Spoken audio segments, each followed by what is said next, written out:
मंसूर साहब ये भी बताइएगा, क्योंकि आप खुद लाहौर में भी मौजूद हैं, सारी एक्टिविटी को आप मॉनिटर कर रहे हैं, ये जो स्ट्रीट मोबिलाइजेशन की एफर्ट है इसको आप क्या कहेंगे, कामयाब है या नाकाम रही है? क्योंकि वैसे तो देखा जाए पिछले 1.5-2 साल में पंजाब की तरफ से, पीटीआई पंजाब की तरफ से तो कोई सियासी एक्टिविटी हो नहीं पा रही, क्योंकि जब भी वो निकलने की बात करते हैं तो हुकूमत उनको मौका नहीं देती। तो यहाँ पर एक स्पेस तो नजर आई है, लेकिन क्या उतनी बड़ी तादाद में लोग बाहर आ सके जिसको कहा जा सके कि हाँ कामयाब हो गए सोहेल आफरीदी साहब लोगों को बाहर निकालने में? नहीं, मेरे ख्याल में 2-3 फैक्टर्स हैं। पहली बात तो ये कि सोहेल आफरीदी साहब जो हैं वो उनसे ये पूछा गया कि जनाब क्या लोगों की तादाद के हवाले से क्या आप कहेंगे, तो उन्होंने कहा कि मेरा मेन मकसद तो यहाँ पे अपनी हाजिरी लगवाना था, जाके इजहार यकजहती करना था उन तमाम असीरान से के साथ, या बाहर से मैंने जाके खिताब करना था। यहाँ पे कोई रैली के तो हमारा कोई प्लान ही नहीं था, ना हमने कोई जलसे का प्लान किया, तो नंबर गेम के अंदर जो है वो मुझे ना लेके जाए, एक बात। दूसरी बात यह कि एक सवाल उनसे यह भी हुआ कि आपकी पंजाब की लीडरशिप है कहाँ पे? आलिया हमजा साहिबा इस वक्त अंडरग्राउंड है, हमाद अजहर साहब जो है वो एक्टिव नहीं नजर आते, वो भी अंडरग्राउंड हैं, दीगर लीडरशिप जो है वो कोट लखपत जेल में बैठी हुई है। तो यहां पे आखिर काम कर कौन रहा है पंजाब के हवाले से?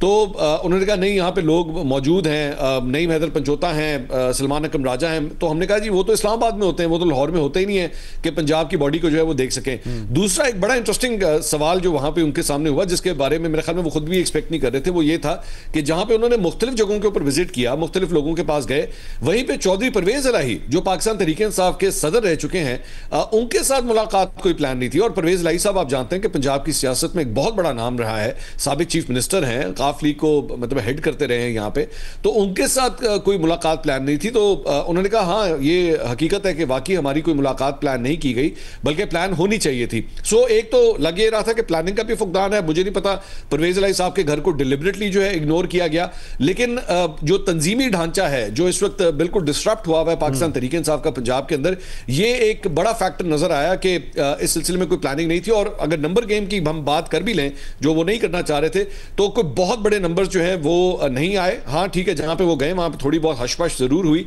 लेकिन लाहौरियों के हवाले से जो नंबर गेम जिस तरह मशहूर है वो आफरीदी साहब को कम से कम नहीं मिली। सही है। तो मुस्तफा साहब, जो मंसूर साहब बता रहे हैं चीफ मिनिस्टर से आज मुलाकात हुई और इस बारे में सवाल भी हुए, तो उन्होंने कहा कि इमरान खान पॉलिसी देते हैं। अब मसला ये कि इमरान खान साहब ने 2 बातें की हुई हैं। एक तो वही कहते हैं कि अचकज़ई साहब के पास और अलामा नासिर साहब के पास अथॉरिटी है कि वो बातचीत करना चाहते हैं हुकूमत से, तो बिल्कुल करें। दूसरी तरफ वो अपनी पार्टी को और बिलखसूस चीफ मिनिस्टर सोहेल आफरीदी को कह चुके हैं कि तैयारी पकड़ो, बंदे इकट्ठे करो, मोबिलाइजेशन शुरू करो, यानी कि वो स्ट्रीट एजिटेशन की तरफ भी जाना चाहते हैं।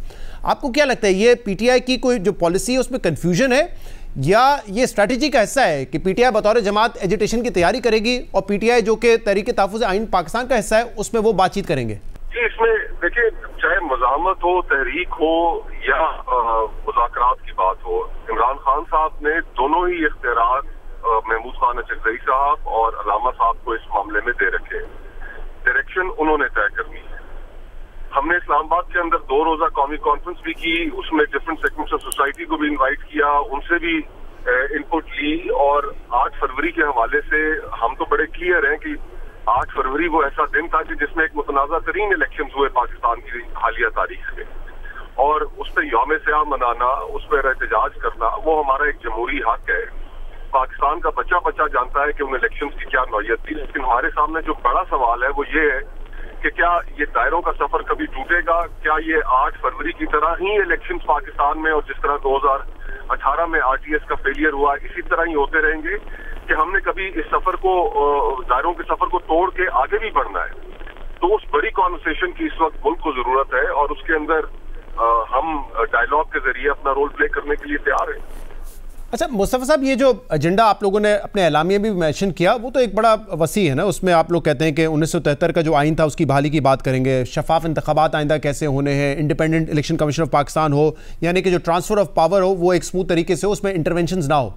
क्या हुकूमत इन नुकात पर बात करने के लिए तैयार होगी? क्योंकि अभी 2 रोज़ पहले तलाल साहब ने हमारे प्रोग्राम में कहा, तलाल चौधरी साहब ने, कि सिक्योरिटी इशूज़ पे बात कर लें, गवर्नेंस पे बात कर लें, इकॉनमी पे बात कर लें।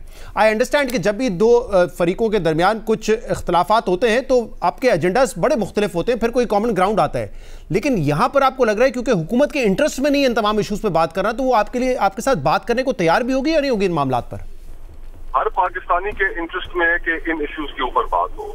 सर ये तो किताबी बातें कर रहे हैं ना आप, जो पावर सर कता कलामी की माजरत मुस्तफा साहब, मैं कह रहा हूँ ये आप जो बात कर रहे हैं वो थियोरेटिकली तो ठीक है, लेकिन जो पावर में होता है उसको तो नहीं फील हो रहा होता ना ये। लेकिन फिर उसकी कॉस्ट तो आप देखेंगे क्या पे कर रहा है पाकिस्तान। 2018 के इलेक्शंस के ऊपर सवालात उठे, आरटीएस का फेलियर हुआ तो क्या उसने क्राइसिस को जन्म नहीं दिया? 2024 के इलेक्शंस ने क्राइसिस को जन्म नहीं दिया?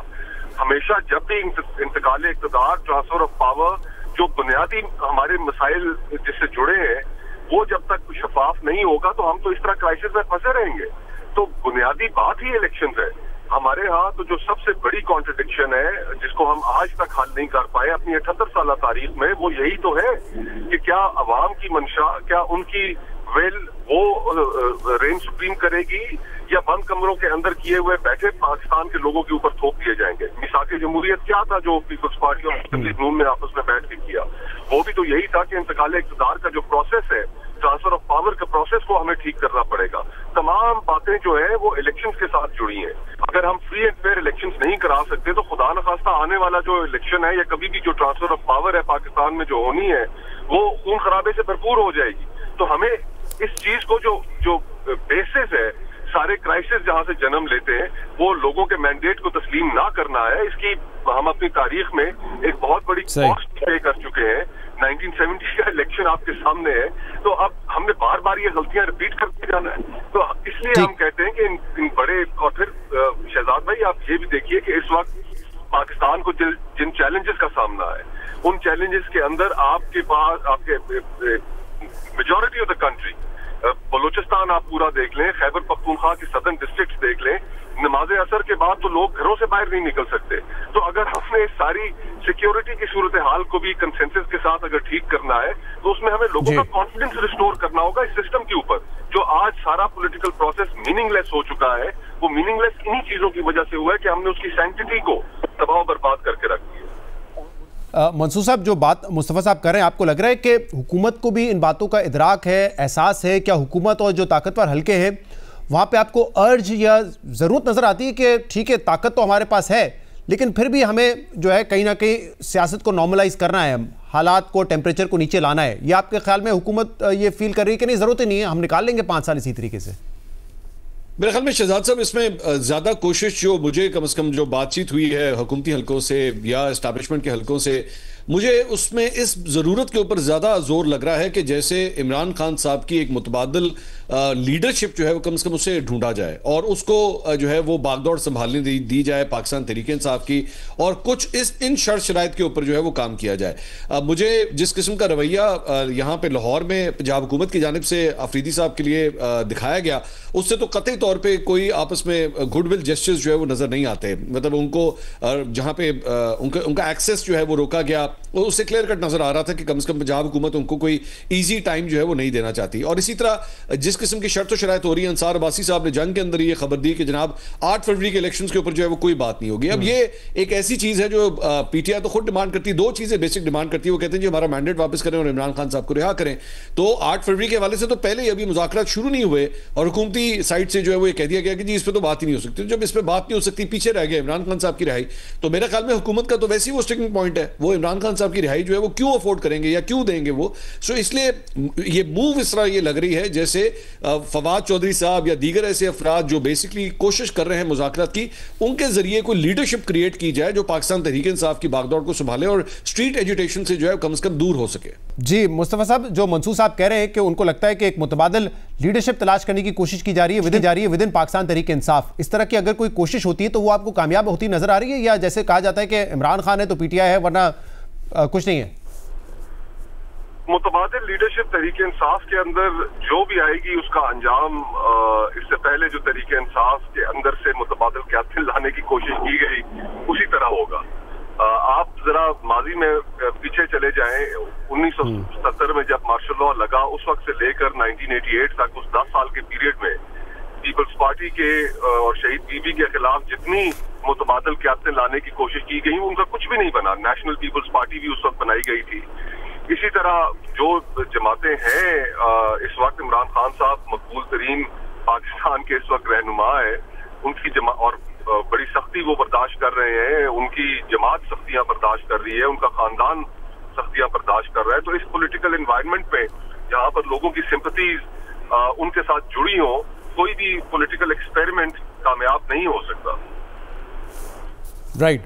बहुत बहुत शुक्रिया। मुस्तफ़ा नवाज़ खोखर साहब और मंसूर अली खान साहब हमारे साथ मौजूद थे।